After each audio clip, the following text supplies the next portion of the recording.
নমস্কাৰ সকলোকে মোৰ এডুকেশ্যন ৰিলেটেড চেনেলটোলৈ স্বাগতম জনাইছোঁ। আজি মই লৈ আহিছোঁ কৃষ্ণকান্ত সন্দিকৈ ৰাজ্যিক মুক্ত বিশ্ববিদ্যালয়ৰ পঞ্চম ষান্মাসিক 2024ৰ ভাৰতীয় সাহিত্য অধ্যয়নৰ এছাইনমেণ্টখন মেজৰ পেপাৰ হয় এখন। তো এই এছাইনমেণ্টখনত টোটেল 5টা কুৱেশ্যন দিয়া আছে, প্ৰতিটোতে 10 মাৰ্কছকৈ আছে। ইয়াৰ কুৱেশ্যনসমূহ প্ৰথমতে মই তোমালোকৰ বাবে আগবঢ়াই দিছোঁ, তাৰপাছত মই তোমালোকক এনচাৰসমূহ আগবঢ়াই দিম। প্লিজ চেনেলটো মোৰ ছাবস্ক্ৰাইব কৰি দিবা যাতে আগলৈ আগবাঢ়ি যাব পাৰোঁ আৰু এনেকুৱা ধৰণৰ ভিডিঅ'সমূহ তোমালোকৰ বাবে আগবঢ়াই দিব পাৰোঁ। প্ৰশ্ন 1ত আছে ক নম্বৰৰ কাবুলীৱালা গল্পটোৰ চৰিত্ৰ চিন্তন সম্পৰ্কে লিখক। তো ইয়াৰ এনচাৰ হৈছে এইটো। পেজ নম্বৰ 1, পেজ নম্বৰ দি গৈছোঁ, তোমালোকে লিখিবলৈ সুবিধা হ'ব আৰু তোমালোকে এনেকৈ পেজ নম্বৰ দি যাবা।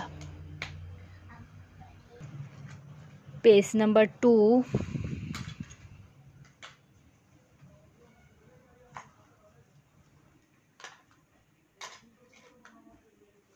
পেজ নম্বৰ 3, ইয়াতে শেষ হৈছে এইটো কুৱেশ্যন এনচাৰ।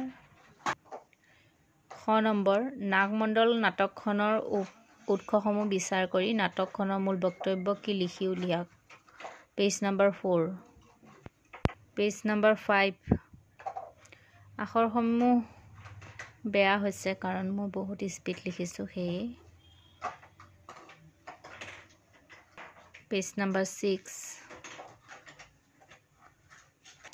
এইবাৰ আহিল গ নম্বৰ কুৱেশ্যন গোবিন্দ দাসৰ অভিসাৰী পদটোৰ আধাৰত তেওঁৰ ৰাধা চৰিত্ৰটোৰ বিষয়ে আলোচনা কৰক। Page number 7, page number 8, page number 9, তাৰপিছত আহিলে প্ৰশ্ন 2 এইবাৰ লৈ আহিছোঁ প্ৰশ্ন 2 ক নম্বৰ সাঁকুলি বাকেৰ উপকথা উপন্যাসখনত প্ৰকৃতি জগতৰ ভূমিকা সম্পৰ্কে আলোচনা কৰক। Page number 10,